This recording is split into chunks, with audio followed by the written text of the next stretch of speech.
Hello everyone, this is Sohan Kumar, math faculty of success coaching centre Ranchi. तो जैसा कि हम लोगों ने कहा था कि हर वीक आप लोगों को 80 क्वेश्चन का सॉल्यूशन करवाया जाएगा। तो ये सेकेंड वीक है और मैं कुछ इन्फॉर्मेशन दे देता हूँ। सक्सेस कोचिंग सेंटर रांची जो कि 2010 से चल रहा है और आप लोगों के लिए खुशखबरी ये है कि आर्मी की पूरी तैयारी आपको फ्री करवाई जाएगी। और ये ब्रांच जो है रांची के साथ साथ मांडर और बेड़ो में भी उपस्थित है। यानी अगर किसी को आर्मी की तैयारी करनी है तो आप इस कांटेक्ट नंबर पे कांटेक्ट कर सकते हैं। और जीडी के भी नया बैच स्टार्ट हो चुका है। अगर आप कांटेक्ट करना चाहते हो तो आप इसमें भी कांटेक्ट कर सकते हो, यही नंबर दिया हुआ है। तो चलिए चलते हैं क्वेश्चन पे।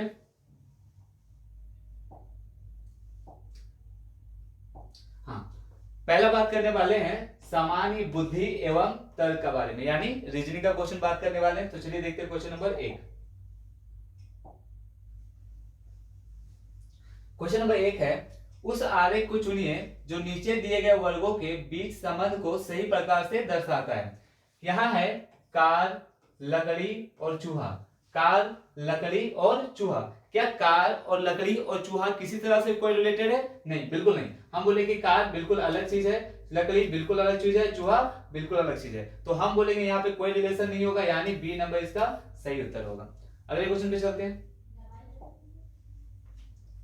क्वेश्चन सेकेंड, नीचे दिए गए विकल्पों में से उस संख्या को चुनिए जो निम्नलिखित श्रृंखला में प्रश्न चिन्ह के स्थान पर आएगी। प्रश्न चिन्ह के स्थान पर आएगी। तो यहां देखिए कि हम बोले कि 43 है या 31 है, हम इसको जोड़ेंगे तो 3 1 4 और 4 3 7 यानी 74 होगा। अगर 74 में 31 को जोड़ेंगे तो 105 होगा, यानी 4 1 5 और 7 3 10। 105 में से 179 को जोड़ेंगे तो कितना होगा? 9 5 का 4 कैरी 1, 7 और 1 कितना? 8 और 1 1 2 कितना? 2, यानी 284। यानी ये ख नंबर इसका बिल्कुल सही उत्तर होगा। तो अगले स्लाइड पे चलते हैं, question number 3। Question number 3 figure पे बेस्ड है, जो कि है दिए गए उस उत्तर आकृति को चुनिए जिसमें नीचे दी गई आकृति अंतर्निहित है। आकृति को घुमाने की अनुमति नहीं है, यानी आपको यह आकृति दी गई है और बताना है कि ये आकृति किसमें दिखाया गया है। तो हम देखते हैं पहला में, इसमें बिल्कुल नहीं है, इसमें भी नहीं है, इसमें भी नहीं है, और आंसर हो गया आपका डी नंबर। क्यों? क्योंकि ये पूरा का पूरा आकृति, ये पूरा का पूरा जो आकृति है वो यहाँ पे लाई कर रहा है, ये देखिए। तो ये आंसर हो गया हमारा क्या? D number. तो डी नंबर इसका बिल्कुल सही उत्तर है। अगले क्वेश्चन पे चलते हैं, क्वेश्चन नंबर 4।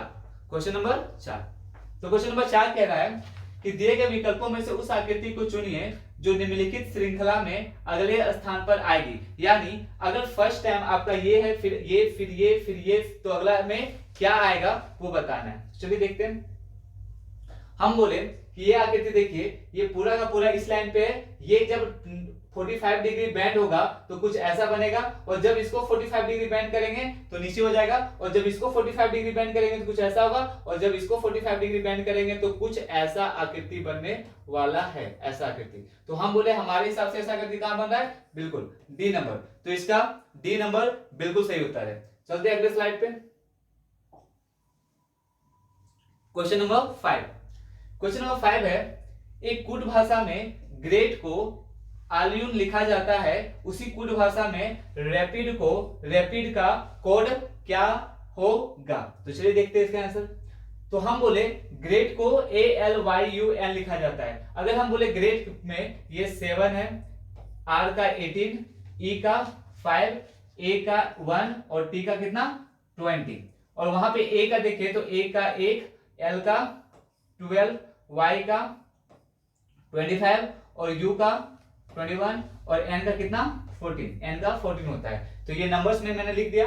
अब हम देख रहे हैं कि यहाँ पे 6 का कमी है, यहां भी 6 का कमी, यहां 20 का वृद्धि, यहां भी 20 का इंक्रीमेंट है, और यहां पे 6 का कमी है, 6 का कमी है। तो हम बोले कि जो 20 और 20 का जो इंक्रीमेंट है यानी वृद्धि है वो उसी नंबर पे है। एक है 5 और एक है 1, 5 और 1 यानी 5 की जगह में अगर हम देखा जाए तो यहाँ E है और यहाँ A है, और हम जानते हैं कि E और A दोनों वोवेल्स हैं। क्या है? वोवेल्स, यानी स्वर रेखा है। तो हम बोले अगर वोवेल्स है तो वोवेल्स में हमेशा देख रहे हैं कि 5 से 25 हो यानी 20 ऐड हुआ, 1 से 21 हो गया यानी 20 ऐड हुआ, यानी जहां जहां वोवेल आएगा वहां पे हम 20 ऐड करेंगे, और जहां जहां आपका कॉन्सोनेंट आएगा, कॉन्सोनेंट जैसे जी आर टी ये सब कॉन्सोनेंट है, तो जहां जहां कॉन्सोनेंट वर्ड आएगा वहां पे हम 6 घटा देंगे। 6 क्या कर देंगे? घटा देंगे। तो चलिए देख लेते हैं आंसर क्या होना चाहिए इसका। आर है 18, तो 18 में से 6 जाएगा तो कितना बचेगा? 12। 12 का मतलब एल, यानी यहाँ पे ए अगर 1 है तो 1 में अगर हम 20 जोड़ेंगे तो कितना हो जाएगा? 21। 21 कहने का मतलब यू, यानी एल के बाद यू आना चाहिए, तो एल के बाद यू, तो हमारा क नंबर बिल्कुल सही उत्तर है। क्यों? क्योंकि एल और यू का कॉम्बिनेशन, एल और यू का कॉम्बिनेशन सिर्फ क में है, तो बिल्कुल ये सही उत्तर है।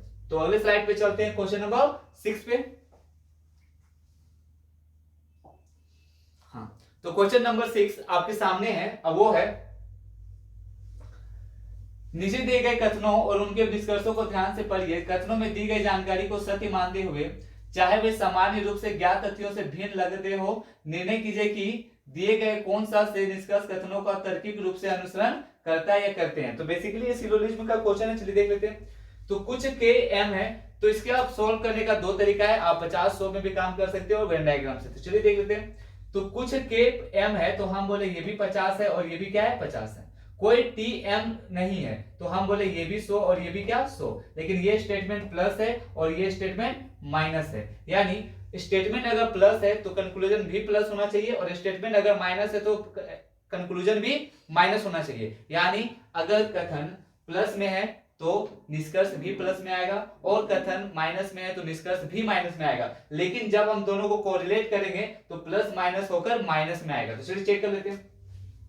कुछ टी के है, कुछ टी के है, तो हम बोले आपको टी और के का बीच में रिलेशन बताना है। तो टी और के का रिलेशन जब बताएंगे तो ये तो 50 से 100 बिल्कुल बनेगा। लेकिन दूसरा चीज ये चेक करना है, एक बात बताइए, अगर ये प्लस है और ये माइनस है तो प्लस और माइनस ओवरऑल क्या देगा? माइनस, यानी आपका निष्कर्ष भी माइनस होना चाहिए। लेकिन कुछ टी के है, ये प्लस है, ये क्या है? प्लस है, यानी ये एक धनात्मक निष्कर्ष है, इसलिए ये पॉसिबल बिल्कुल नहीं है। दूसरा है कुछ के एम है, कुछ के एम है, कुछ के एम है, ये क्वेश्चन था और उसी को पूरा का पूरा उतार दिया गया। यानी अगर ये स्टेटमेंट है तो स्टेटमेंट हमेशा अपने आप में सही होता है। तो कुछ के एम है बिल्कुल सही है, कुछ के एम है बिल्कुल सही है। यानी हमारे हिसाब से ऑप्शन देख लेते हैं। दोनों निष्कर्ष एक तथा दो अनुसरण करते हैं? बिल्कुल नहीं अनुसरण करते हैं, आप भी देख सकते हो। केवल निष्कर्ष एक अनुसरण करता है कि एक अनुसरण करता है? बिल्कुल नहीं करता है, तो ये भी नहीं होगा। कोई भी निष्कर्ष अनुसरण नहीं करता है, कोई भी निष्कर्ष अनुसरण नहीं करता, लेकिन दो तो कर रहा है, तो ये भी आंसर नहीं होगा। तो बचा केवल निष्कर्ष दो अनुसरण करता है, यानी ये घ नंबर आपका बिल्कुल सही उत्तर होगा। तो अगले स्लाइड पे चलते हैं, क्वेश्चन नंबर 7। क्वेश्चन नंबर 7 है कि उस शब्द युग्म का चयन कीजिए जिसके दोनों शब्द आपस में उसी प्रकार नहीं होगा, उसी प्रकार संबंधित है जिस प्रकार नीचे दिए गए शब्द युग्म के दोनों शब्द आपस में संबंधित हैं। यानी ये जो रिलेशन बता रहा है आपको वही बताना है। हम बोले वृत्त, वृत्त एक आकृति है, वृत्त एक क्या है? आकृति है। तो हम बता रहे हैं कि वृत्त क्या है? तो वृत्त एक आकृति है। जैसे हम बोले खिलौना, तो खिलौना खेलना है, ये तो बिल्कुल नहीं हो सकता क्योंकि उसके बारे में बता नहीं रहे, बस उसके बारे में बता रहे कि खेला जाता है। कार चालक, ये भी नहीं हो सकता। शार्पनर लेखन सामग्री है, तो ये बिल्कुल सही होगा। क्यों? क्योंकि वृत्त अगर आकृति है तो शार्पनर क्या? एक लिखने के समान है, उसके बारे में बता रहा है। तो हम बोले कि बिल्कुल शार्पनर एक लेखन सामग्री है, तो ये उत्तर बिल्कुल सही होगा। तो अगले क्वेश्चन पे चलते हैं, क्वेश्चन नंबर 8। क्वेश्चन नंबर 8 आपके सामने है, और क्वेश्चन नंबर 8 है, निम्नलिखित विकल्पों में से उस संख्या को चुनिए जो निम्नलिखित श्रृंखला में तीसरी संख्या से उसी तरह से संबंधित है जिस तरह से दूसरी संख्या का पहले संख्या से संबंध है। तो हम बोले कि यहाँ देखिए ये 36 है, 36 को लिखा गया है कितना? 109। तो पूछा गया है कि 25 को क्या लिखा जाएगा। एक बात बताइए, अगर हम 36 तिया करें तो 36 तिया 108 होता है। 36 तिया कितना होता है? 108। 108 अगर 108 में हम 1 जोड़ दें तो कितना आ जाएगा? 109। अगर हम बोले कि 2500 को भी उसी तरह कर देते हैं तो 25 तिया 75, कितना? 75। अब 75 में अगर हम 1 ऐड कर देंगे तो हो जाएगा 76, यानी ख नंबर बिल्कुल सही उत्तर है। तो अगले स्लाइड पे चलते हैं, क्वेश्चन नंबर 9 पे। क्वेश्चन नंबर 9 है आपके सामने। यदि अंक 2 और अंक एक को परस्पर बदल दिया जाता है तो निम्नलिखित समीकरण का मान क्या होगा। यानी जहां 2 होगा वहां हम 1 लिखेंगे और जहां 1 होगा वहां पे 2 लिखेंगे। तो चलिए देखते हैं क्वेश्चन का आंसर क्या होगा। तो हम बोले ये 21 है, 21 को अगर हम परस्पर चेंज कर दे तो ये कितना बन जाएगा 12। कितना बन जाएगा 12। यानी हम इसका ये हो गया 9 + 6/4 × 12 - 5 यानी 4 एकम 4, 4 तिया 12, 6 तिया 18, 18 और 4 तिया 12 तो हो गया 6 तिया 18। ये हो गया 9 + 18 - 5 यानी 18, यहाँ पे 9 में से 5 चला जाएगा तो 4 बच गया, 18 और 4 कितना हो जाएगा 22 यानी 22। तो क नंबर आपका बिल्कुल सही उत्तर है। तो हमारा हो गया क नंबर क्वेश्चन नंबर 9 का। तो क्वेश्चन नंबर आगे चलते हैं। क्वेश्चन नंबर 10, क्वेश्चन नंबर 10 आपके सामने है। अब वो है नीचे दिए गए विकल्पों में से उस संख्या को चुनिए जो निम्नलिखित श्रृंखला में प्रश्न चिन्ह के स्थान पर आएगी। यानी 69, 109, 159, 219, 289 के बाद क्या आने वाला है ये हमें बताना है। तो चलिए देखते हैं। 69 से 109 गैप कितना का आ गया, तो आप बोलोगे 40 का गैप है। 109 से 159 गैप कितना का है 50 का आ चुका है। 159 से 219 गैप कितना का आ रहा है 60 का आ रहा है, 60 का आ रहा है 6 5 11। और यहाँ पे 219 से 289 कितना गैप है 70 का। तो हम बोले पहला गैप 40, सेकंड 50, थर्ड 60, चौथा 70। तो अगला गैप जो है वो कितना का आने वाला है 80 का। यानी 289 में 1 जोड़ देंगे तो 9 का 9, 8 और 16 का 6 बचा 1, 2 और 1 कितना 3 यानी 369। यानी ग नंबर आपका बिल्कुल सही उत्तर होगा 369 ग नंबर। यानी क्वेश्चन नंबर 10 का ग सही है। क्वेश्चन नंबर 11 जो कि यहाँ पे है, उस विकल्प को चुनिए जो तीसरे शब्द से उसी तरह संबंधित है जैसे दूसरा पद पहले पद से संबंधित है। हम बोले जल का यूज क्या किया जाता है पीने के लिए, तो ब्रेड का, खाने के लिए बिल्कुल खाने के लिए, तो खा नंबर इसका बिल्कुल सही उत्तर होगा। अगला, उस विकल्प का चयन कीजिए जो तीसरी संख्या से उसी प्रकार संबंधित है जिस प्रकार दूसरी संख्या से संबंधित है। तो हम बोले कि रिलेशन बताना है। तो चलिए देख लेते हैं।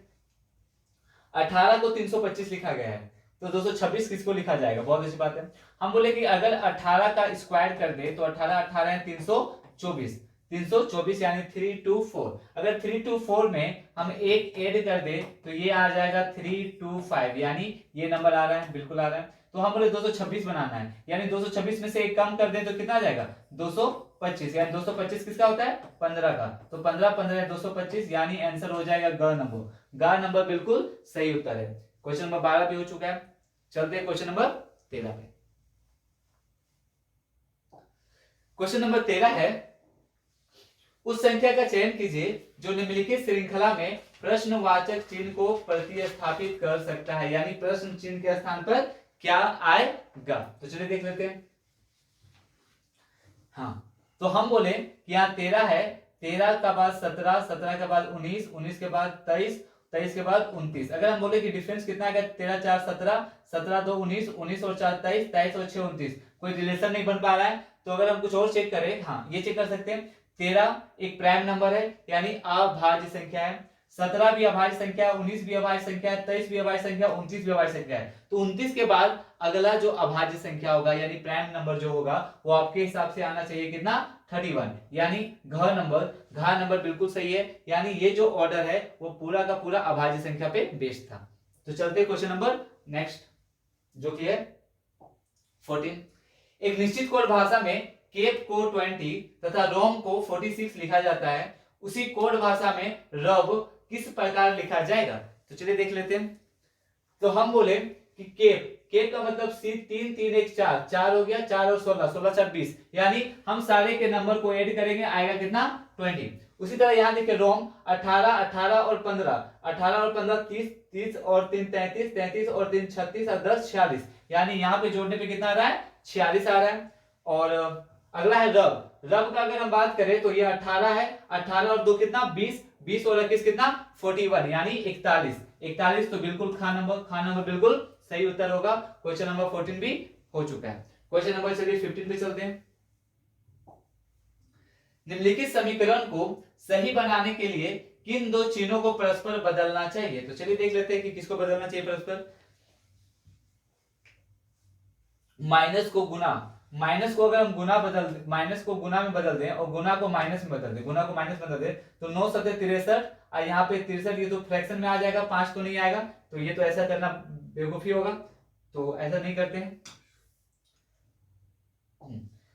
क्या कर सकते हैं, चलिए अगर हम डिवाइड और गुना को चेंज करें, डिवाइड और गुना को, यानी अगर हम यहाँ डिवाइड लिख दें और यहाँ अगर गुना लिख दें, डिवाइड और गुना लिख दें तो ये हो जाएगा, और डिवाइड और गुना तो ये हो जाएगा 3 9 3 27, 27 में 27 हो गया ये माइनस में, और 7 5 12, 12 माइनस 27, कभी भी 5 नहीं आएगा, कभी भी 5 नहीं आएगा, तो ये भी मानना हमारा क्या हो जाएगा, गलत है, तो इसको मिटा देते हैं।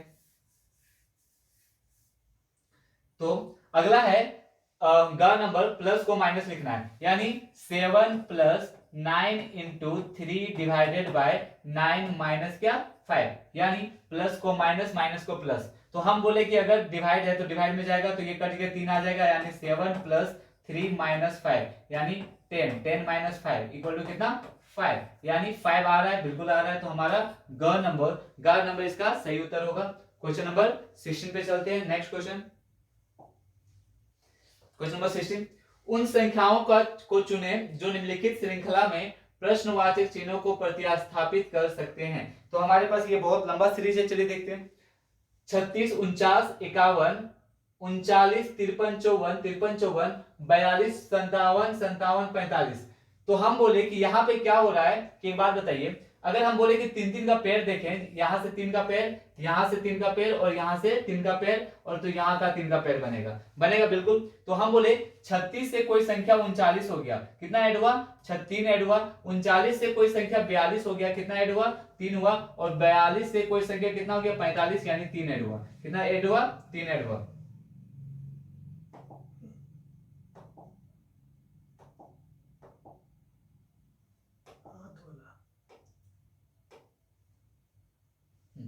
तो यहां पे देखिए,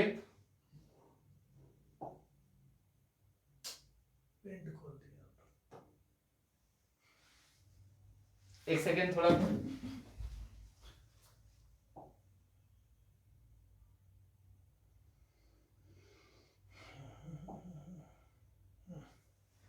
प्रिंट पे क्लिक नहीं करना, कलर वाला कौन सा है, कलर चेंज कैसे हो, अच्छा ठीक हो गया, क्लोज करने की जरूरत नहीं।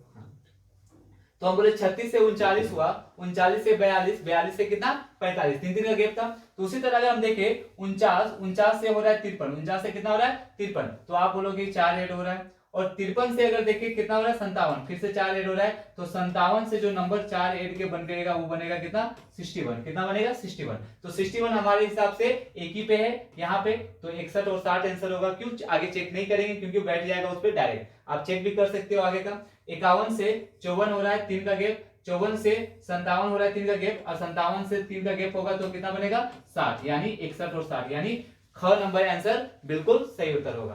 तो अगले क्वेश्चन पे चलते हैं, क्वेश्चन नंबर 17, उस विकल्प को चुने जो तीसरे अक्षर युग्म से उसी प्रकार संबंधित है जिस प्रकार दूसरा अक्षर युग्म पहले अक्षर युग्म से संबंधित है, यानी रिलेशन देखना है। तो देखिए हम बोले r का होता है 18, 18 को लिखा गया 17, यानी एक घट गया, तो हम बोले 12 है, 12 को एक घटा के लिखेंगे 11, 11 का मतलब क्या होता है k, तो k यहाँ पे दो ऑप्शन पे है, आगे चलते हैं। 7 होता है, 7 को 5 लिखा गया, यानी 2 का डिफरेंस, हम बोले b है, b को 2 के डिफरेंस में लिखेंगे तो क्या आएगा z, यानी बिल्कुल ख नंबर सही उत्तर होगा। क्यों, क्योंकि ये एक घटाया गया तो 11 होगा, यहाँ पे 2 घटाया गया तो 2 घटाएंगे तो z आ जाएगा। तो ये क्वेश्चन नंबर 17 भी हो चुका है। क्वेश्चन नंबर 18 पे चलते हैं। क्वेश्चन नंबर 18 आपके पास है 5 phone H M R T तथा V एक के ऊपर एक करके रखे गए हैं, बहुत अच्छी बात है। आवश्यक नहीं है कि इसी क्रम में T के ऊपर रखे गए फोनों की संख्या बराबर है V के नीचे रखे गए फोनों की संख्या के। H के ठीक ऊपर R है, H के ठीक ऊपर R है, V सबसे नीचे है, M और V के बीच 2 फोन है, निम्नलिखित में से कौन से फोन R के ऊपर है। तो चलिए देखते हैं क्वेश्चन इसका।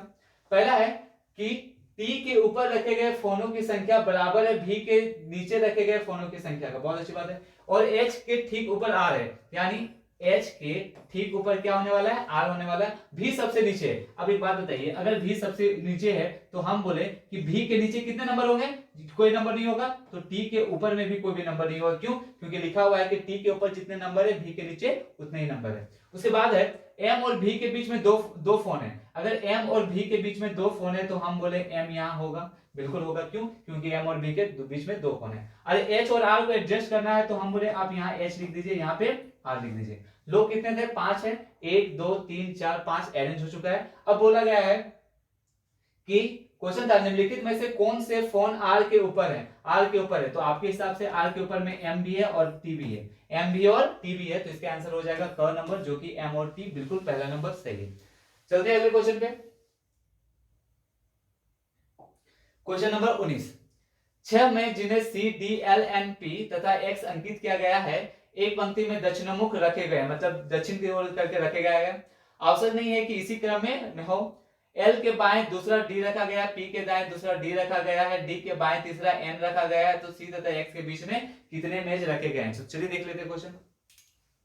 पहला है L के बाएं दूसरा D रखा गया है, L के बाएं दूसरा D रखा गया है, यानी L का बायां इधर होगा। अगर हम दक्षिण की ओर करके देखें तो L के बाएं दूसरा क्या रखा गया है, D रखा गया है, तो D रखा गया है। P के दाएं दूसरा D रखा गया, P के दाएं, तो हम बोले कि P यहाँ पे, अब P के दाएं दूसरा मतलब यहाँ एक पॉइंट होगा जिसके बाद D रखा गया है, तो P के दाएं दूसरा क्या रखा गया है, D रखा गया है। D के बाएं तीसरा N रखा गया, D के बाएं तीसरा यानी पहला दूसरा तीसरा, D के बाएं तीसरा में N रखा गया है। तो पूछा C तथा X के बीच कितने मेज रखे गए हैं। हो सकता है कि C यहाँ पे हो, X यहाँ पे हो सकता है C यहाँ पे हो, या फिर हो सकता है X यहाँ पे हो, C यहाँ पे हो, तो बीच में हमेशा एक ही नंबर आएगा जो होगा D, यानी हम बोले कि इसका बीच में हमेशा एक ही नंबर आएगा जो कि होगा 1। तो अगले क्वेश्चन पे चलते हैं। क्वेश्चन नंबर 20, जो कि आखिरी क्वेश्चन है रीजनिंग का। निम्नलिखित समीकरण को सही बनाने के लिए इनमें से किन दो संख्याओं को आपस में बदलना चाहिए। तो किन दो संख्याओं को आपस में बदलना चाहिए, तो चलिए देख लेते हैं कि अगर 6 और 2 है, अगर हम 6 और 2 को आपस में बदलें, 6 और 2 को आपस में बदलें तो 2/6 हो जाएगा, तो सॉल्व तो नहीं होगा, फंस जाएगा क्वेश्चन। 6 को 2 से बिल्कुल नहीं होगा। अगर हम बोले ख नंबर 3 और 6 को बदलें, 3 और 6 को बदलें, 3 और 6 को, यहाँ पे 3 आ जाएगा जो कि और भी डिवाइड नहीं होगा, वो भी नहीं चलेगा। 2 और 3 को बदलें, 2 और 3 को, ये चांसेस है क्योंकि 3 से कट सकता है, तो चलिए देख लेते हैं। 2 + 4 - 6 डिवाइडेड बाय 3, तो 3 दूना 6, यहाँ पे 2 आ गया, और 4 तो कितना 6 और माइनस कितना हो जाएगा 2, तो यहाँ भी ये भी पॉसिबल नहीं हो रहा है, कोई बात नहीं। अगला भी देख लेते हैं, 6 और 4 का।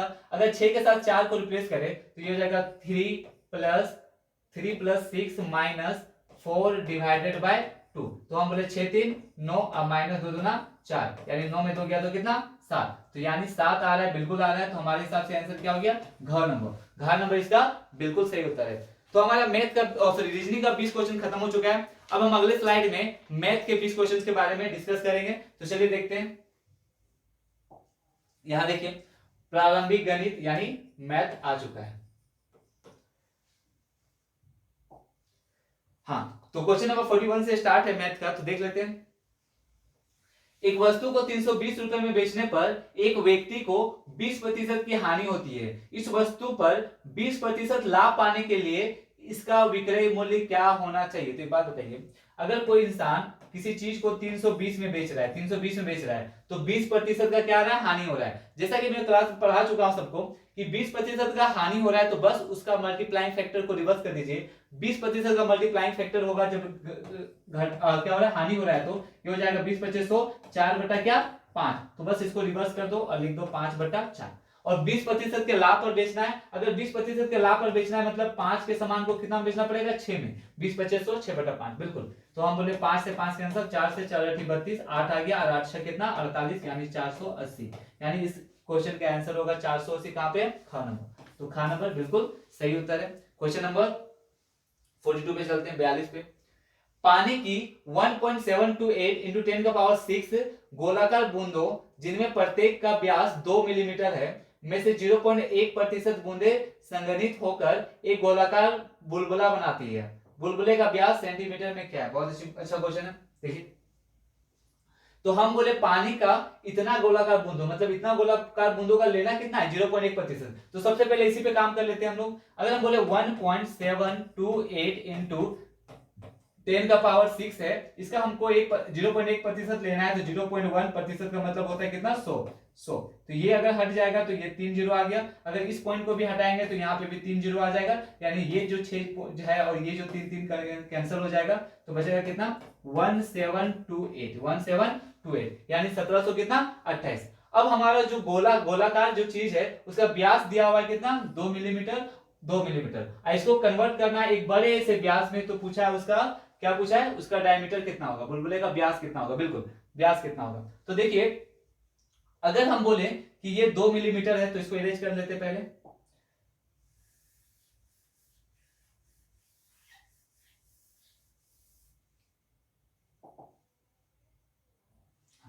तो देखिए 2 मिलीमीटर है, तो हम बोले कि गोला का वॉल्यूम होता है 4/3 पाई इंटू आर क्यूब। अगर हम बोले कि डायमीटर इक्वल टू 2 mm है, तो रेडियस कितना होगा? तो रेडियस इक्वल टू हो जाएगा 1 mm। 1 mm, mm का मतलब होता है मिलीमीटर, यानी 1 इंटू 10⁻³ मीटर। 1 into 10⁻³ metre. तो पाई आर क्यूब होता है, हम जैसे जानते हैं, तो हम आर क्यूब की जगह में 1 लिखेंगे, इंटू 1 लिखेंगे, इंटू 1 लिखेंगे, और आर क्यूब मतलब 10⁻³ 10⁻³ 10⁻³ यानी टोटल हो जाएगा 10⁻⁹ 10⁻⁹। और ये बराबर कितना हो गया? तो ये आ चुका है, तो 4/3 पाई आर क्यूब। लेकिन हमारे पास टोटल है कितने? 1728। तो हम तो हम यहाँ पे इंटू करने वाले हैं 1728। क्यों? क्योंकि गोलों की संख्या, इतना गोला यूज करने वाले। तो इतना यूज करने के बाद ये हो गया। अब हमको बड़ा कन्वर्ट करना है, तो इसी वॉल्यूम को कन्वर्ट करना है 4/3 पाई आर क्यूब में। तो यही आर का वैल्यू निकालना है। तो 4/3 पाई कैंसल, 4/3 पाई कैंसल। अब यहाँ जो नंबर बचा वो आर क्यूब है, तो अगर आर क्यूब का वैल्यू 1728 इंटू 10⁻⁹ है, -9 है, तो आर बराबर हो जाएगा under root cube of 1728 into 10⁻⁹। इसका मतलब हुआ कि अगर हम इसको सॉल्व करें तो ये r बराबर आ जाएगा, हम जानते हैं 1728 होता है 12 का क्यूब, तो ये 12 आ जाएगा, और यहाँ पे 9 है, तो हम लिखेंगे 10⁻³ हो जाएगा। 10 का पावर क्या हो जाएगा? -3। और ये आएगा मीटर में। क्यों? क्योंकि हम मीटर में कन्वर्ट किए थे। अब अगर ये मीटर में है और निकालना है क्या हमें? सेंटीमीटर में, तो अगर हम मीटर को सेंटीमीटर में बदले तो ये हो जाएगा 12/123 इंटू, इसको सेंटीमीटर में बदलने के लिए 100 से गुना करेंगे, सेंटीमीटर। तो हम बोले 1 2 कैंसल, तो हमारे हिसाब से यहाँ पे r बराबर आ चुका है 1.2 सेंटीमीटर। 1.2 सेंटीमीटर व्यास निकालना था, तो d बराबर होता है 2 टाइम्स r, यानी 1.2 इंटू 2 यानी 2.4 सेंटीमीटर। 2.4 सेंटीमीटर। तो ये हो गया हमारा आंसर। तो 2.4 सेंटीमीटर तो आंसर हो गया। घ नंबर यहाँ देखिए, घ नंबर 2.4 है, तो बिल्कुल सही उत्तर है। अगले क्वेश्चन पे चलते हैं, क्वेश्चन नंबर 43। तो क्वेश्चन नंबर 43 देख लेते हैं। पवन एवं सुनील की मासिक आय का अनुपात 4:3 है एवं उनके मासिक व्यय का अनुपात 3:2 है। यदि पवन एवं सुनील प्रति माह क्रमशः 4000 रुपए एवं 6000 रुपए की बचत करते हैं, तो उनकी मासिक आयों का योगफल क्या होगा? तो ऐसा तो क्वेश्चन में करवा चुका हूं कि अगर इनकम का रेशियो देखा जाए तो 4:3 क्या है? 4:3, और इनका मासिक व्यय एक्सपेंडिचर का रेशियो है 3:2, और ये बचाता कितना है? ये बचाता है आपका कितना? 4000। ये 4000 बचाता है, और ये बचाता है 6000। तो हम बोले इसको क्रॉस मल्टीप्लाई कर दीजिए, आंसर आ जाएगा 2 चौके 8 3 तिया 9। डिफरेंस कितना का? 2 चौके 8 3 तिया 9। एक का मान 6 तिया 18000, 4 दूना 8000, यानी एक का मान कितना? 10000। एक का मान 10000। तो पूछा है उनकी मासिक आयों का योगफल क्या है? तो मासिक आय है क्या? 4 3 7। एक का मान इतना, तो 7 यूनिट का मान कितना हो जाएगा? तो आप बोलोगे 70, और 1 2 3 यानी 70000। तो हमारा आंसर हो गया ख नंबर। आंसर हो गया ख नंबर, जो कि 70000 बिल्कुल है। तो चलते हैं अगले क्वेश्चन पे, क्वेश्चन नंबर 44। क्वेश्चन नंबर 44 है, यदि दो घनों के आयतन 64:125 के अनुपात में हो, तो उनके कुल पृष्ठीय क्षेत्रफलों का अनुपात क्या होगा? कुल पृष्ठ क्षेत्रफलों का अनुपात क्या होगा। तो हम जैसे कि ये चीज जानते हैं कि ये a क्यूब बाय, मान लेते हैं a क्यूब का रेशियो है 64 बाय कितना 125, तो ये हो जाएगा 4 चौके 16 चौके 64 और 5 पचे 125, यानी हम बोले कि ये जो है a by b, a by a बराबर हो जाएगा 4 बाय 5। तो पूछा है एरिया का, तो एरिया का स्क्वायर हो जाएगा, तो ये हो जाएगा 16 बटा कितना 25, क्यों, क्योंकि एरिया बराबर होता है स्क्वायर। तो हम बोले 16 बटा 25, यानी ग नंबर इसका बिल्कुल सही उत्तर है। और क्वेश्चन नंबर चलते हैं अगला। क्वेश्चन नंबर 45 है, 13 संख्याओं का औसत 42 है, यदि 14वीं संख्या को शामिल किया जाता है तो औसत 44 हो जाता है। तो 14वीं संख्या क्या है, 14वीं संख्या क्या है, मतलब 14 जो नंबर का संख्या है वो क्या है। तो हम बोले जब 13 संख्या था तो 42 था, और जब 14वीं संख्या को ऐड किया गया तो ये कितना हो गया 44 हो गया। हम बोले कि एवरेज में कितना का वृद्धि हुआ 2 का, तो अगर एवरेज में 2 का वृद्धि हुआ तो इन दोनों 13 लोगों को कितना देना पड़ेगा 2, यानी 13 दूना 26 तो देना पड़ा, लेकिन खुद को भी तो रखेगा ना 44, खुद को रखने के बाद ही दिया जाता है। तो ये हो गया 26 प्लस 44, यानी 40 50 60 60 और 10 कितना 70, यानी आंसर हो गया क नंबर। आंसर कितना हो गया क नंबर। तो मतलब जो 14 का नंबर का जो नंबर होगा उसके पास वैल्यू कितना होना चाहिए 70। क्वेश्चन नंबर 46, एक समकोण वृत्ताकार शंकु के आधार की त्रिज्या एवं गोले की त्रिज्या प्रत्येक आर के बराबर है, यदि गोले एवं शंकु के आयतन समान हो तो शंकु की ऊंचाई क्या है। बहुत अच्छी बात है। तो गोला और क्या है शंकु का आयतन समान है और वो कितना है आर है। तो हम गोले का आयतन होता है 4/3 पाई आर क्यूब और शंकु का आयतन होता है 1/3 pi R square H, pi square H. तो पूछा है शंकु की ऊंचाई क्या है, यानी h बराबर क्या होगा। तो हम बोले 3 से 3 कैंसिल, पाई से पाई कैंसिल, आर तो इक्वल है तो आर स्क्वायर से आर मतलब 3 कैंसिल, तो हम बोले 4r बराबर कितना हो गया h हो गया। 4r बराबर क्या हो गया h, यानी h बराबर 4r, तो ये ख नंबर बिल्कुल सही है, यानी ख नंबर बिल्कुल सही है इस क्वेश्चन का। अगला क्वेश्चन 47, 10% एवं 15% की दो क्रमिक छूटों के समतुल्य एकल छूट क्या है। तो ये तो आप लोगों को पता ही होगा।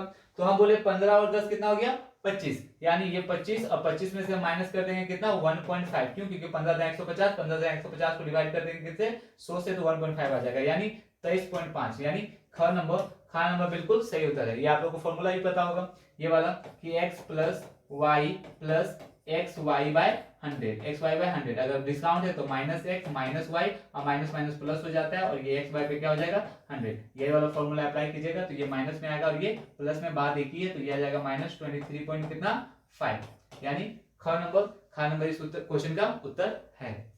क्वेश्चन नंबर 48, एक वस्तु का विक्रय मूल्य उसके क्रय मूल्य के 8/7 के बराबर है। विक्रय मूल्य क्रय मूल्य के 8/7 के बराबर है, तो लाभ प्रतिशत कितना है। बिल्कुल हम बोले कि ये सीपी है और ये क्या है एसपी है, सीपी और ये क्या है एसपी। तो लाभ प्रतिशत कितना है, हम बोले 7 का सामान को 8 में बेचा जाए, प्रॉफिट कितना का 1 का, कितना में 7 में, और प्रतिशत में निकालने के लिए 100 से गुना करते हैं, तो ये हो जाएगा कितना 100/7, तो 100/7 बिल्कुल सही है, यानी घ नंबर सही है। अगले स्लाइड पे चलते हैं। एक संख्या को पहले 20% बढ़ाया जाता है एवं फिर 15% घटाया जाता है, यदि परिणामी मान 20-40 हो तो संख्या का आरंभिक मान क्या है। तो चलिए देखते हैं। 20% बढ़ाया जाए तो 20% का मल्टीप्लाइंग फैक्टर होता है 6/5, यानी 6/5, और 15% घटाया जाए 5 दिया 15, 5 20 100, यानी 17/20 का मान दिया हुआ है 2040। चलिए देखते हैं 17 से 17 एकम 17, 17 एकम 17, बचा कितना 3, 17 दूना 34, 120, 6 एकम 6, 6 दूना 12, यानी 20, और 20 बचे कितना 100, यानी 1 का मान हो जाएगा 100 गुना 20, क्योंकि फ्रैक्शन में लिए तो 1 का मान निकालेंगे, यानी 1 2 3 2000, तो 2000 बिल्कुल सही उत्तर है, यानी ग नंबर इसका सही उत्तर होगा। क्वेश्चन नंबर 49 भी हो चुका है। क्वेश्चन नंबर 50 पे चलते हैं। क्वेश्चन नंबर 50, 1200 रुपए के धनराशि पर 20% प्रतिवर्ष की दर से 2 वर्षों में चक्रवृद्धि ब्याज क्या होगा यदि ब्याज वार्षिक रूप से संयोजित है। तो हम बोले कि 2 साल बाद पूछा है कि चक्रवृद्धि ब्याज का क्या होगा और रेट ऑफ इंटरेस्ट कितना है 20% है। तो हम बोले चलिए मल्टीप्लाइंग फैक्टर निकाल देते तो 20% के हिसाब से बढ़ेगा तो पहला बार में 6/5 और दूसरा बार में 6 कितना 5, यानी ये हो गया 36 से कितना से 25 से, तो वृद्धि कितना का हुआ, तो आप बोलोगे 5 6 11, 11 का कितना में 25 में, तो 11/25 निकाल दीजिए किसका 1200 का, 1200 का 25 से कम 25, 25 चौके 100, 12 चौके 48, यानी 48 इंटू 11, यानी 8 का 8, 8 4 12, 4 और 1 5, यानी 528, 528, 528 रुपए बिल्कुल सही उत्तर होगा। क्वेश्चन नंबर 50 हो चुका है, 51 पे चलते हैं। 51 नंबर है 36 divided by 8 Guna 4 plus 2 divided by 4 minus 1 plus 5 plus dot dot dot 3 का मान क्या होगा। तो चलिए सिंप्लीफिकेशन में देखते हैं। तो अगर 8 से डिवाइड कीजिएगा तो 8 चला जाएगा 4, 4 दूना 8, 2 18 36, यानी ये हो जाएगा 18, ये प्लस है, प्लस 2 का 2 नहीं हाँ प्लस है, उसके बाद इसको डिवाइड कीजिएगा तो 2/4, 2/4 का मतलब 1 कितना 2, माइनस 1 का 1 लिख देते हैं, उसके बाद प्लस है, हम बोले ये का है तो पहले का काम 5 दिया 15, यहाँ 15 आ गया, यहाँ टोटल कितना आ गया 15, और यहाँ डिवाइडेड बाय 4 दूना 8, 8 में 3 गया तो 5, 5 दिया कितना 15, यानी कितना 3, यानी 3 आएगा, और यहाँ पे फिर -3 है, -3 है, तो हम बोले कि +3 -3 कैंसिल हो जाएगा, 18 में 1 गया तो 17, 17 1/2, यानी 35 बटा कितना 2, 35/2, यानी ग नंबर क्या ग नंबर बिल्कुल सही उत्तर होगा 35/2, क्वेश्चन नंबर 51। क्वेश्चन नंबर 52 पे चलते हैं।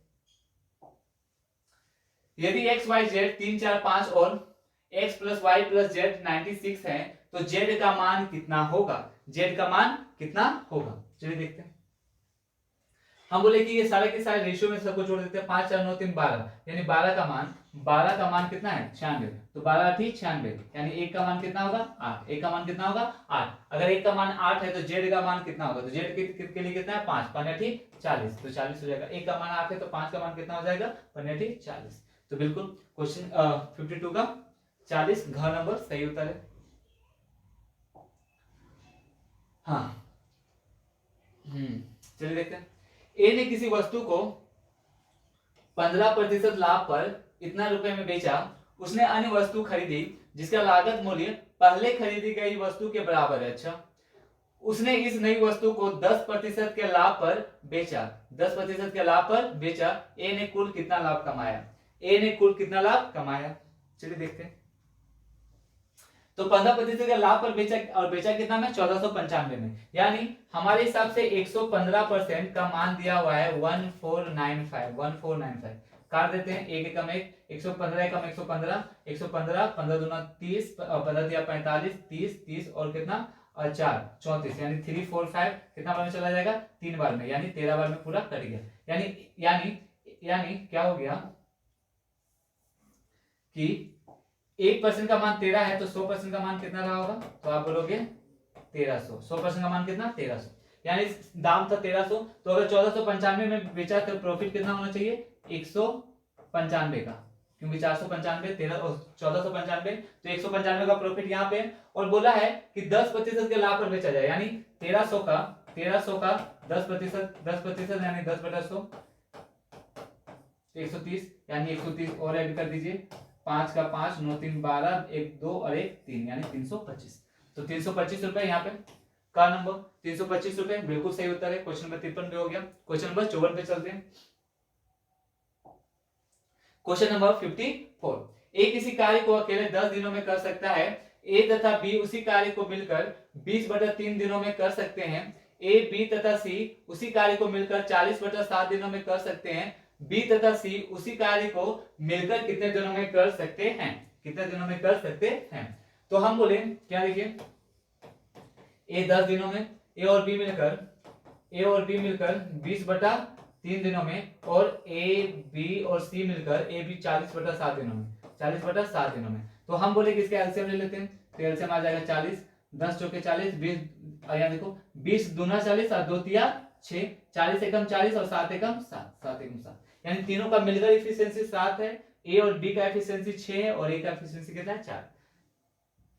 तो एक बात बताइए, अगर ए और बी का एफिशिएंसी 6 है और तीनों को मिलाकर 7 है, तो सी का एफिशिएंसी कितना रहा होगा, एक सी का एफिशिएंसी कितना रहा होगा 1। हम बोले सी का 1 और ए का 4, तो 4 और 1 कितना 5, 4 और 1 5 हो गया, तो बी का एफिशिएंसी कितना रहा होगा, टोटल 7 था तो बी का एफिशिएंसी 2, यानी बी का 2 और सी का कितना 1, यानी टोटल एफिशिएंसी हो गया बी और सी का कितना 3। अगर 3 एफिशिएंसी हो चुका है तो पूछा है बी तथा सी उसी कार्य को मिलकर कितने दिनों में पूरा कर सकते हैं। तो काम कितना है जी हमारे पास, काम है हमारे पास 40, काम है हमारे पास 40, काम है हमारे पास 40 और दोनों का एफिशिएंसी कितना है 3, यानी 40/3, यानी 40/3 ग नंबर बिल्कुल सही उत्तर होगा। Question number 54। क्वेश्चन नंबर 55 पे चलते हैं।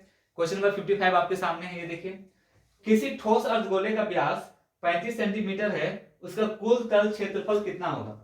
किसी ठोस अर्धगोले का व्यास कितना है 35 सेंटीमीटर है, उसका कुल तल क्षेत्रफल कितना होगा। चलिए देख लेते हैं।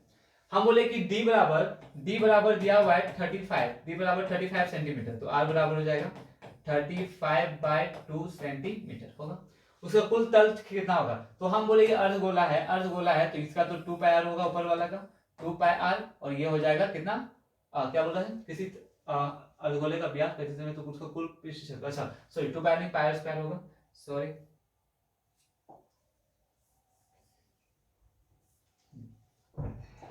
तो ये हो गया 2πr² और ये हो गया πr², यानी टोटल हो गया 3πr², यानी 3 × 22/7 × r बराबर 35/2 × 35/2, 7 एकम 7, 7 पच्चे 35, 2 एकम 2, 11 दूना 42, 11 पच्चे 55, यहाँ हो गया आपका 55, सॉरी ये हो गया 55 गुना 11 बचे क्या होंगे 55 और 35 3 दिया 9 और 5 दिया 15, यानी 105 गुना 55 पचे 55 पचे 25 हाँ 55 पचे 25 मतलब 250 275 का 5 कैरी कितना 27 का 7 उतर गया, बचा कितना 2, 55 एकम 55, 55 और 2 कितना 57, यानी 5775 और डिवाइडेड बाय कितना होगा 2, 5775 डिवाइडेड बाय 2, तो चलिए डिवाइड कर देते हैं, यहाँ पे कर देते 2 एकम 2,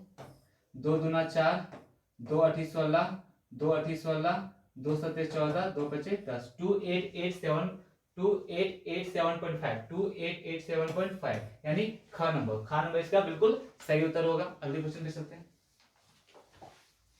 एक रेलगाड़ी 900 मीटर लंबे प्लेटफॉर्म को 300 सेकंड में पार करती है। यदि रेलगाड़ी की लंबाई 600 मीटर है तब वह एक स्थिर खंभे यानी स्टेशनरी पोल को कितने समय में पार कर सकती है। तो देखिए हम बोले कि टोटल 300 सेकंड में पार कितना कर रहा है, एक तो रेलगाड़ी का लंबाई पार करेगा ऊपर से प्लेटफॉर्म का भी, तो हमारे हिसाब से टोटल यहाँ 900 और यहाँ पे 600 यानी 1500 मीटर पार कर रहा है। 1500 मीटर पार कर रहा है कितना सेकंड में 300 सेकंड में 300 सेकंड में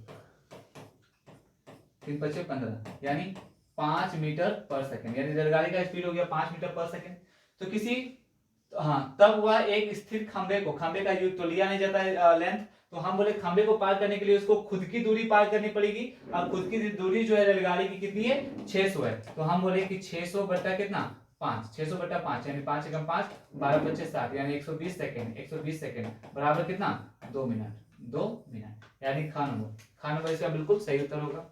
अगले क्वेश्चन पे चलते हैं। पाइप ए किसी खाली टैंक को 11 घंटे में पूर्ण रूप से भर सकता है। पाइप बी इसे पूर्ण रूप से भरे गए टैंक को 15 घंटे में खाली कर सकता है। यदि दोनों पाइपों को एक साथ खोला जाता है तो खाली टैंक कितने समय में भरेगा। चलिए क्वेश्चन देखते हैं। ए किसी खाली टैंक को 11 घंटे में भर सकता है, ए जो है 11 घंटे में भर सकता है, और बी उसे 15 घंटे में खाली कर सकता है। 15 घंटे में खाली कर सकता है, एलसीएम ले लेते हैं 15 गुना 11, तो ये हो जाएगा 15 और ये हो जाएगा 11, यानी भरने का एफिशिएंसी 15, खाली करने का 11। तो हम बोले टोटल काम कितना था 15 गुना 11 यानी 5 1 6 5 और 1 6 और यहाँ 1 डिवाइडेड बाय कितना हो जाएगा 15 भर रहता है 11 खाली होता है 4, कितना 4, तो 4 चौके 16, 4 एकम 4 और 1/4, 1/4 मतलब यहाँ पे 60 से गुना कर देंगे, 15 4 एकम 4, 15 चौके 60, 15 चौके कितना 60, यानी ये हो गया 41 घंटा 15 मिनट, 41 घंटा 15 मिनट, यानी का नंबर बिल्कुल सही उत्तर होगा। अगले क्वेश्चन पे चलते हैं। हाँ, किसी वस्तु के अंकित मूल्य और विक्रय मूल्य का अनुपात 12:7 है, छूट प्रतिशत कितना है? यानी हम बोले कि 12 का सामान को 7 पे बेचा गया तो छूट कितना का मिला होगा? 5 का। कितने पे? 7 पे। 7 पे। सॉरी, किसी वस्तु के अंकित मूल्य और विक्रय मूल्य का अनुपात है 12:64। सॉरी,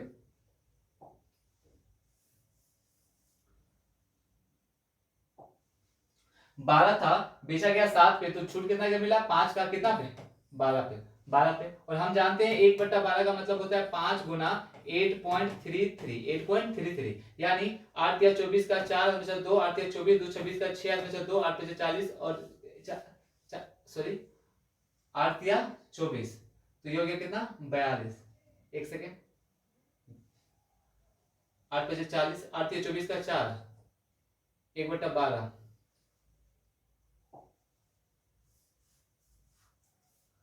1/12, 12 सत्ते 84, 12 8 96, 12 एक सेकेंड, 12 8 96, 4/12 मतलब 1/3, 1/3 यानी 8.33 गुना 5 तो 5 या 15 का 5 में बचा 1, 5 या 15, 16 का 6 में बचा 1 और 8 बचा 40 और कितना? 41 यानी 41.65 यानी इसका आंसर हो जाएगा क नंबर 41.67 जो है। थोड़ा सा बढ़ा दें।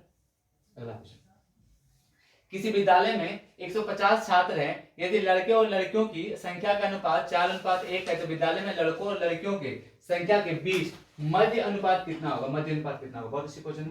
हम बोले ये 4 है, ये 5 है, तो 5 का मान 150 है, यानी 5 का मान अगर 150 है, 5 का मान कितना? 150 है, तो 1 का मान कितना होगा? 30। 1 का मान 30 यानी 3 चौके कितना हो जाएगा? 12, 120 और ये कितना हो जाएगा? 30। अब मध्य अनुपात निकालने का तरीका है कि आप इसको 120 को गुना कर दीजिए किससे? 30 से। 30 से तो 12 दिया कितना? 36 यानी 6 और यहाँ से एक 10 बाहर चला जाएगा, मतलब आंसर हो जाएगा आपका कितना? 60 यानी 60 इसका बिल्कुल सही उत्तर है। ख नंबर बिल्कुल सही उत्तर है।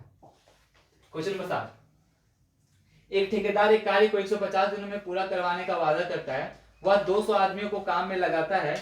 50 दिन के पश्चात वह पाता है कि काम का केवल 1/4 भाग ही पूरा हो सका है। बताइए कि अब कितने अतिरिक्त आदमी वहां लगाएं कि काम समय पर पूरा हो जाएगा? तो एक बात बताइए, काम करना था 150 दिनों में, लेकिन 200 आदमियों को लगाया था और 50 दिन में देखा पाया कि काम का केवल 1/4 हो पाया, 1/4 यानी अगर टोटल काम 4 था तो 1 हुआ है, 3 बाकी है। राइट, तो हम बोले कि 200 आदमी 50 दिन में 200 आदमी 50 दिन में एक काम करते हैं, तो हमको चाहिए कि 100 दिन में x आदमी मान लेते 3 काम करेगा। क्यों? क्योंकि 3 काम करवाना है। तो हम बोले 50 एकम 50, 50 दूना 100, तो x बराबर कितना आ गया? x बराबर, अच्छा 2 यहाँ पे कटेगा भी, 2 एकम 2, यहाँ पे चला जाएगा 100 बार में, तो x बराबर आ जाएगा 300। x बराबर 300 यानी अब आदमियों की जरूरत कितनी है? 300, लेकिन पहले से 200 था तो एक्स्ट्रा कितना ऐड करेंगे? 100 यानी ग नंबर 100 एक्स्ट्रा ऐड करेंगे। तो ये मेरा टोटल 40 क्वेश्चन हो चुका है जो कि रीजनिंग और मैथ पे था। अब हमारा मैथ और जीके जीएस का क्वेश्चन करवाने वाले सर, तो चलिए देख लेते हैं।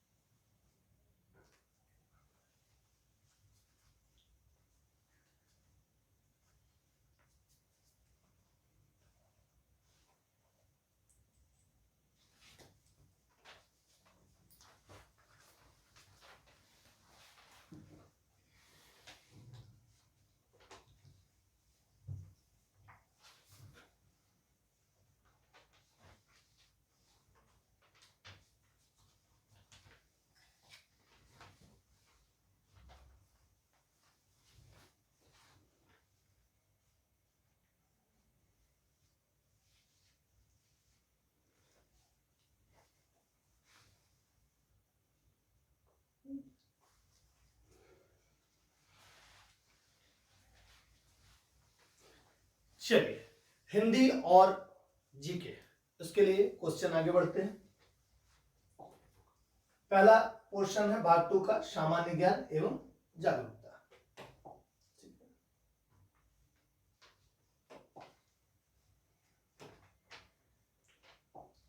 पहला क्वेश्चन है जीके का, गुरजीत कौर का निम्नलिखित में से किस खेल से संबंध है? ठीक है, सेम कलर हो जा रहा है, कलर चेंज कर लेते हैं। ठीक है, हॉकी, कुश्ती, भारोत्तोलन और तैराकी, तो इसका संबंध किससे है? हॉकी से है। ठीक है, नेक्स्ट, बेरी बेरी के खाली स्थान के कारण होता है। तो बेरी बेरी जो है किसके कारण होता है? तो ये दिख रहा है विटामिन B1, इसका रासायनिक नाम क्या है? थायमीन। क्या है? थायमीन। ठीक है, ध्यान रखिएगा। नेक्स्ट क्वेश्चन, गोल गुंबद भारत के किस राज्य में स्थित है? तो गोल गुंबद सबको पता है कि कहां है? बीजापुर में। और बीजापुर कहां है? तो बीजापुर कहां है? कर्नाटक में। ठीक है, और ये आदिल शाह के समाधि स्थल है और इसको बनाया गया था वहां बीजापुर में स्थापित किया गया। ये टूरिस्ट पैलेस है। नेक्स्ट, निम्नलिखित में से कौन सा नृत्य गोवा का लोक नृत्य है? तो गोवा का लोक नृत्य कौन सा है? तो गोवा का लोक नृत्य क्या हो जाएगा? फुगड़ी। क्या हो जाएगा? फुगड़ी। इसमें ऑप्शन दिख रहा है आपको। नेक्स्ट, सूरज कुंड, यहां पर झील छूट गया है, ये लिखना था झील। सूरज कुंड झील निम्नलिखित राज्यों में से किस राज्य में स्थित है? तो सबको पता है कि सूरज कुंड एक बहुत बड़ा मेला लगता है जो कि हरियाणा में लगता है। तो ये सूरज कुंड झील के किनारे ही ये मेला लगता है और इसको 10वीं सदी में राजा सूरजमल के द्वारा बनाया गया था, इसलिए इसका नाम भी सूरज कुंड झील, सूरजमल और सूरज कुंड मेला। ध्यान रखिएगा, ये सब हरियाणा। नेक्स्ट, डुगोंग किस जैव मंडल संरक्षण क्षेत्र का प्रमुख जीव है? तो डुगोंग, इसका नाम बहुत ज्यादा चर्चा में रहा था। ठीक है, तो ये मन्नार की खाड़ी भारत और श्रीलंका के बीच स्थित है ये खाड़ी। नेक्स्ट, मोहम्मद गौरी और पृथ्वीराज चौहान के बीच कौन सी लड़ाई हुई थी? सबको पता है, ये बहुत ही आसान सा क्वेश्चन है। मोहम्मद गौरी और पृथ्वीराज के बीच तराइन की लड़ाई हुई थी। 2 लड़ाई तराइन की फेमस है, 1191 ईस्वी और 1192 ईस्वी। 1191 की लड़ाई में मोहम्मद गौरी जो है वो हार गया था, पराजित हो गया था। पृथ्वीराज चौहान विजयी हुआ था और 92 में मोहम्मद गौरी विजयी हुआ था और पृथ्वीराज चौहान क्या हुआ था? हार गया था। ठीक है, और इसके जो पृथ्वीराज चौहान के जो राजकवि थे उनका नाम था चंद्रबरदाई। कभी कभी ये पूछता है, ठीक ना, चंद्रबरदाई। और पृथ्वीराज चौहान के ये थे राजकवि, और पृथ्वीराज चौहान जो थे वो शब्द वेदी वाहन का उनको ज्ञान था, यानी साउंड सुन के आंख में पट्टी लगा के भी वो वाहन चला सकते थे सटीक रूप से। उसी वाहन को चला के ये मोहम्मद गौरी पे एक तीर चलाए थे जिसके लिए इशारा किया गया था चंद्रबरदाई के द्वारा, 4 बांस 24 गजा, अष्ट अंगुल परवान, ताव पर है सुल्तान, मत चुको चौहान। जैसे इस लाइन को बोला गया और पृथ्वीराज चौहान के द्वारा वाहन चलाया गया था जो सीधे मोहम्मद गौरी के पास जाके लगा था। चलिए नेक्स्ट, जीएसटी परिषद में कितने सदस्य हैं? तो जीएसटी परिषद में 33 सदस्य हैं। ठीक है, 1 जुलाई कब? 2017 में जीएसटी का गठन होता है। चलिए नेक्स्ट, भारत में कम्युनिस्ट पार्टी का गठन किस वर्ष हुआ था? तो कम्युनिस्ट पार्टी का गठन 1925 में, अगर डेट पूछ देता है तो 26 दिसंबर 1925 में। और किसके द्वारा? तो एमएन राय के द्वारा, जो संविधान सभा में भी सदस्य थे। नेक्स्ट चलते हैं, भारतीय संविधान में निम्नलिखित में से कौन सी विशेषता को सोवियत सोशलिस्ट रिपब्लिक यूएसएसआर, जिसको आज हम रूस बोलते हैं टूटने के बाद, ठीक है, तो यूएसएसआर से लिया गया था? तो इसमें से कौन सा यूएसएसआर से लिया गया था? तो ये 5 वर्षीय योजना लिया गया था। और एक चीज यूएसएसआर से लिया गया था, आप लोगों को मालूम होगा, बहुत ही इंपॉर्टेंट, जो बार बार पूछता है, मौलिक कर्तव्य। क्या?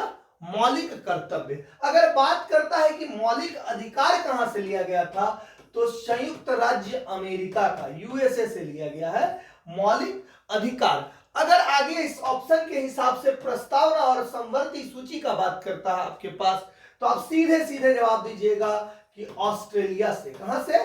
ऑस्ट्रेलिया से ये दोनों लिया गया। चलिए नेक्स्ट क्वेश्चन की ओर चलते हैं। इनमें से कौन वान भट्ट द्वारा लिखित प्राचीन पुस्तक है? तो सबको पता है कि वान भट्ट द्वारा के रचित इसमें ऑप्शन देख के समझ में आ रहा होगा। तो वान भट्ट द्वारा रचित क्या है? कादंबरी। क्या है? कादंबरी। अगर बोलेगा मृच्छ, यहां पर कटिका छूट गया है, मृच्छ कटिका, तो ये एक राइटर है शूद्रक। ठीक है, अगर कभी ये पूछ दिया तो आप क्या बताइएगा? शूद्रक। और अगर पूछ दिया मेघदूत, कुमार संभुवम, अभिज्ञान शकुंतलम, तो आप क्या बोलिएगा? सीधे सीधे बोलिएगा कालिदास।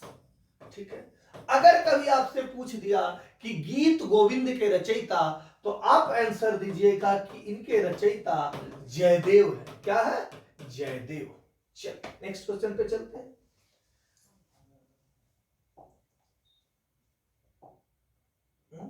क्वेश्चन ही नहीं आ रहा था। इनमें से पारसी नववर्ष को किस नाम से जानते हैं? तो पारसी नववर्ष, ये बहुत बार पूछा गया क्वेश्चन है। पारसी नववर्ष को नवरोज के नाम से जानते हैं। किसके नाम से? नवरोज। आप लोग पढ़े भी होंगे, नवरोज, सिजदा प्रथा, ये सब के बारे में पढ़े होंगे। कौन से वंश में? दिल्ली सल्तनत में। ठीक है, अगर पढ़े होंगे अच्छे से तो नॉलेज होगा। डेबिट कार्ड पर कितनी, बलबन के हिसाब से नवरोज उत्सव प्रारंभ किया गया था, बलबन के द्वारा, आप पढ़े होंगे। डेबिट कार्ड पर कितनी संख्याएं होती है? तो डेबिट कार्ड पर कितनी संख्याएं होती है? 16 संख्याएं होती है। नेक्स्ट, राष्ट्रीय ध्वज कब अपनाया गया? बताइएगा, देखिएगा सामने ऑप्शन है आपके पास। राष्ट्रीय ध्वज कब अपनाया गया? तो 22 जुलाई 1947 को राष्ट्रीय ध्वज क्या किया गया था? अपनाया गया था। नेक्स्ट, इलेक्ट्रॉन की खोज किसने की थी? देख के पता चल रहा होगा। इलेक्ट्रॉन की खोज किए थे जे थॉमसन। अब आपको बोलेगा कि प्रोटॉन की खोज किसने किया था, तो क्या बताइएगा आप आंसर? प्रोटॉन की खोज किए थे गोल्डस्टीन ने। किसकी खोज? प्रोटॉन। ठीक है, अब आपसे बोलेगा कि जेम्स चैडविक ने किसकी खोज किया था, तो आप बोलिएगा इलेक्ट्रॉन और प्रोटॉन तो हो गया सर, न्यूट्रॉन। ठीक है, अब बोल देगा कि रदरफोर्ड ने किसका खोज किया था, तो एक परमाणु का ये सब भाग है, तो परमाणु के नाभिक का खोज किसने किया था? रदरफोर्ड। परमाणु के नाभिक का खोज किया था रदरफोर्ड। ठीक है, इलेक्ट्रॉन जो है बाहरी इस तरफ में घूमता रहता है, बाहरी कक्षा में, और जो नाभिक होता है उसमें प्रोटॉन और न्यूट्रॉन होता है। ठीक है, ये आप लोग पढ़े होंगे, अच्छे से जानते होंगे, डिटेल में जानते होंगे। जल में उपस्थित किस तत्व के कारण कैंसर हो सकता है? 100% लोग इसका जवाब सही देंगे कि जल में उपस्थित क्या होता है? आर्सेनिक, जिसके कारण कैंसर होता है। नेक्स्ट पे चलते हैं। हाल ही में ओडीआई क्रिकेट इतिहास में 300 छक्के लगाने वाले पहले भारतीय बल्लेबाज कौन बने हैं? ये 2-3 दिन पहले आप लोग अगर मैच देखे होंगे, 2-4-5 दिन पहले, एक आध सप्ताह पहले, तो आपको ये रिकॉर्ड अभी अभी हाल में ही वर्ल्ड कप के मैच में ही बना है, तो आप लोग को अंदाज होगा कौन? तो रोहित शर्मा। आपको देख के भी लग रहा होगा कि विराट कोहली ज्यादा सिक्स मारते हैं नहीं, हार्दिक पांड्या भी ज्यादा नहीं, इनमें से कोई नहीं है सिक्स मारने वाला यहाँ रोहित शर्मा। लेकिन यहाँ गलती से इनको भरमा कर दिया गया है, किनके द्वारा? टाइपिस्ट के द्वारा, खतरनाक टाइपिस्ट। चलिए नेक्स्ट, हाल ही में आरबीआई ने किस बैंक पर 1 करोड़ का जुर्माना लगाया है? तो 1 करोड़ का जुर्माना लगाया गया है यूनियन बैंक पर। किस पर? Union bank.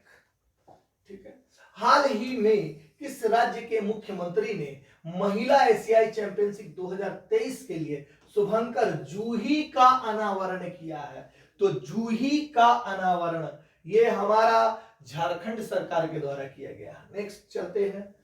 हाल ही में अंतरराष्ट्रीय ओलंपिक समिति ने किस खेल को 2028 के लॉस एंजिल्स ओलंपिक में शामिल किया है? तो ये स्क्वैश, क्रिकेट, बेसबॉल, उपयुक्त सभी।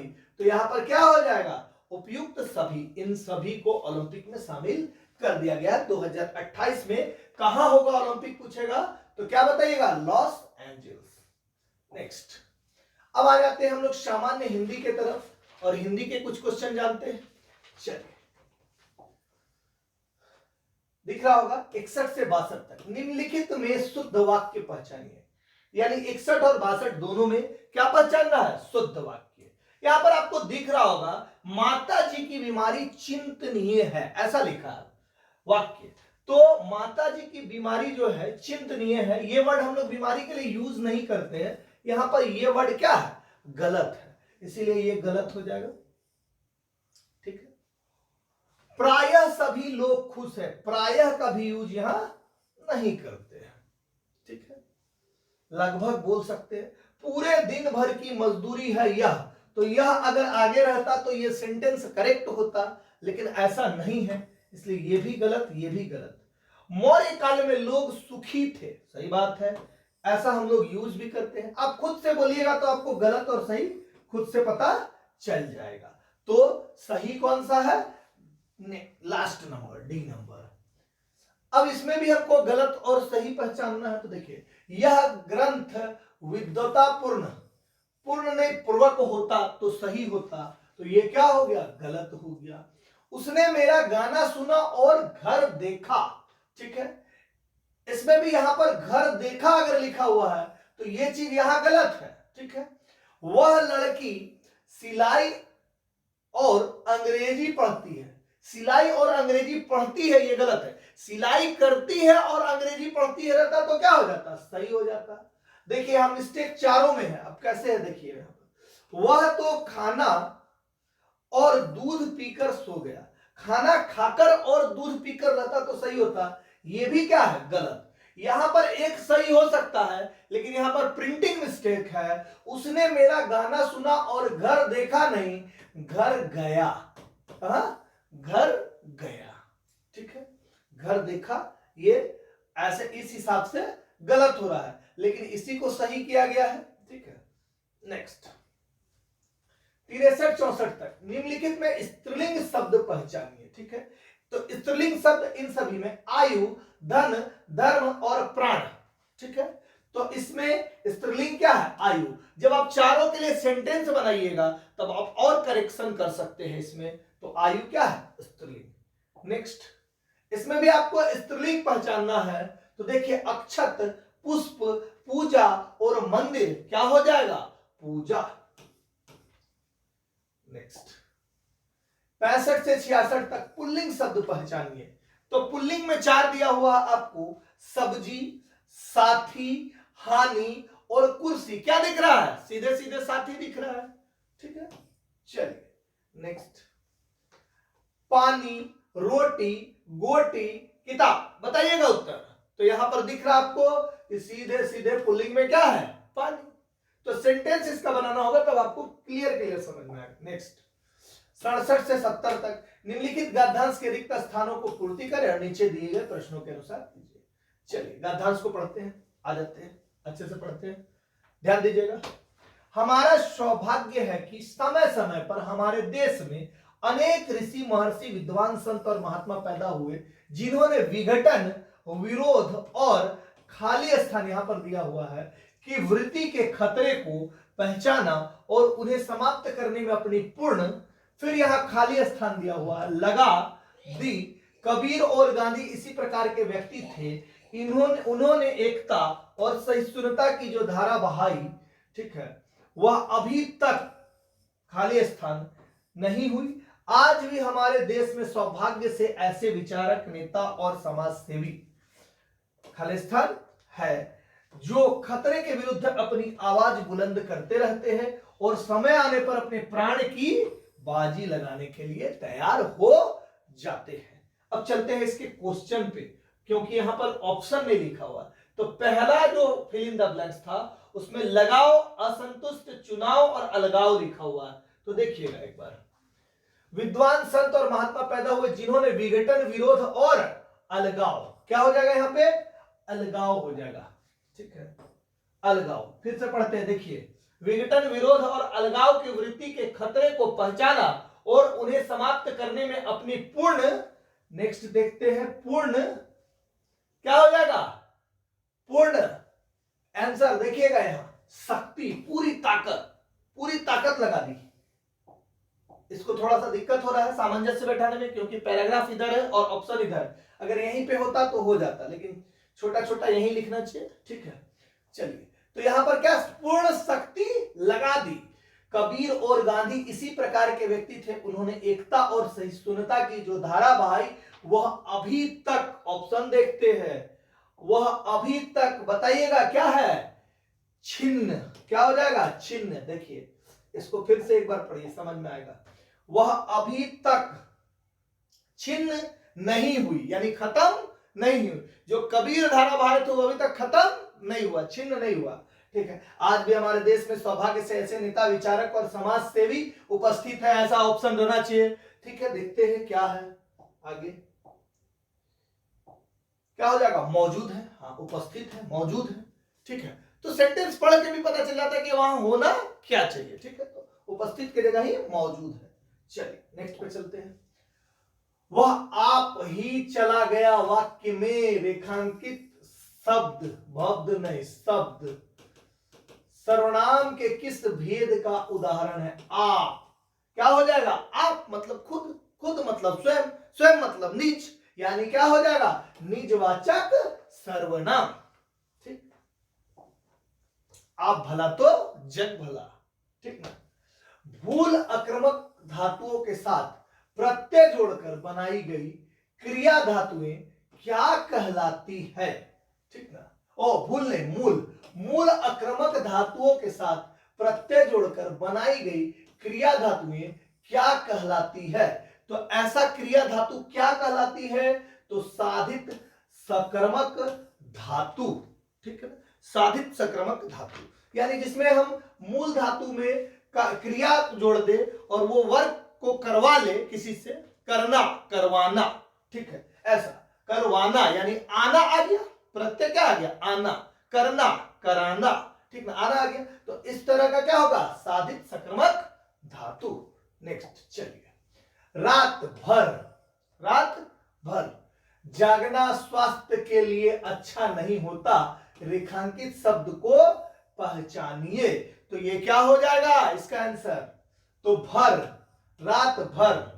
ठीक है, ऐसा जब भी रहेगा तो संबंध सूचक अव्यय होता है, संबंध सूचक अव्यय का एग्जांपल होता है भर। ठीक है, चलिए, अरविंद शब्द के लिए पर्यायवाचक शब्द पहचानिए। ठीक है, तो अरविंद किसका पर्यायवाची शब्द है, तो पर्यायवाची शब्द अगर आप पढ़ रहे होंगे तो आपको याद होगा कमल का, और क्या होता है, जलज, पंकज, सारा चीज क्या होता है, कमल का, बहुत सारा होता है। चलिए नेक्स्ट, अनाज का पर्यायवाची शब्द बताइए। इसमें से अनाज का पर्यायवाची शब्द क्या हो जाएगा, तो शस्य हो जाएगा अनाज का। अन्न भी होता है, खाद्यान्न भी होता है, सारा क्या होता है, अनाज का ही पर्यायवाची शब्द होता है। चलिए, सोना का पर्यायवाची शब्द क्या है, तो इसमें से देख रहे होंगे आप, सोना का पर्यायवाची शब्द क्या हो जाएगा इस ऑप्शन में से, तो जात रूप। क्या हो जाएगा, जात रूप। ऐसे आप कनक भी बोल सकते हैं, स्वर्ण भी बोल सकते हैं, और बहुत सारे होते हैं। चलिए, हमें सूर्य नमस्कार करना चाहिए, रेखांकित शब्द का पर्यायवाची शब्द सूर्य। सूर्य का पर्यायवाची शब्द बोल रहा है, तो दिनकर, भास्कर, दिवाकर, ये सब किसका होता है, सूर्य का पर्यायवाची शब्द होता है। चलिए, आकाश का विलोम बताइए, विलोम बताइएगा। आकाश का विलोम, ऊपर आकाश है, उसका विलोम पाताल होता नहीं, आकाश पाताल। ठीक है, आकाश एकदम हम बीच में है, ठीक ना, हम लोग क्या पृथ्वी पे बीच में है, वो आकाश हुआ, और ये पाताल, इसके नीचे जो है पाताल है, धरती के नीचे। मंदिर मंदिरा युग्म का सही अर्थ भेद कौन सा है, तो मंदिर मंदिरा, पूजा घर पुजारी नहीं होगा, घर सवारी तो होगा ही नहीं, गुफा बड़ी गुफा ये तो होगा ही नहीं, मंदिर से इसका कोई मतलब नहीं है। तो मंदिर को हम लोग क्या बोलते हैं, देवालय। क्या बोलते हैं, देवालय। और मंदिरा अश्वशाला, क्या, अश्वशाला। मंदिरा को बोलते हैं मंदिर, और मंदिरा मतलब उसका जो बना हुआ ढांचा वाला होता है उस टाइप से। तो गृह जिसको बोलते हैं उसको मंदिरा का पर्यायवाची गृह भी होता है, घर भी होता है। ठीक है, वही मंदिर मंदिरा एक ही जैसा है, मतलब पृथ्वी, ग्रहों, तारों आदि का स्थान इस वाक्यांश के लिए उचित शब्द होगा। तो पृथ्वी, ग्रह, तारा ये सब कहां होता है, तो ये सब हम लोग कहां देखते हैं, अंतरिक्ष में। कहां, अंतरिक्ष में। चलिए, आज के लिए इतना ही क्वेश्चन था। ठीक है, धन्यवाद। आप लोगों को वीडियो अच्छा लगे तो लाइक शेयर जरूर कीजिए। और अभी से मैं एक चीज कहना चाहता हूं, अभी से ऐसा अपने आप में घमंड नहीं करना है, ईगो नहीं लाना है कि जीडी में मैं पिछले बार बहुत नंबर लाया था, मेरा तो बहुत अच्छा आया था, इस बार बिना पढ़े पास कर जाऊंगा, तो ये गलतफहमी होगी। हर साल लेवल बढ़ता जाता है, तो आपको ध्यान देना है। और जिन छात्रों को भी कोई दिक्कत आती है, पढ़ने में परेशानी आती है, खास करके झारखंड के, खास करके रांची के और रांची के आसपास, तो हमारे 3 ब्रांच है, बेड़ो में, रांची में और मांडर में, अभी जो झारखंड में यानी रांची डिस्ट्रिक्ट में, अदर डिस्ट्रिक्ट में भी है लेकिन रांची डिस्ट्रिक्ट का मैं बात कर रहा हूं। तो यहाँ 3 ब्रांच मौजूद है। आप आराम से इस नंबर पर भी कॉल कर सकते हैं, ये नंबर आपको दिख रहा होगा, इस नंबर पे कॉल करके आप इंक्वायरी कर सकते हैं कि कैसे पढ़े, अपना जो है प्रिपरेशन किस तरह से करें कि एग्जाम निकाल पाए। इस हिसाब से निःशुल्क आप सलाह भी ले सकते हैं। धन्यवाद।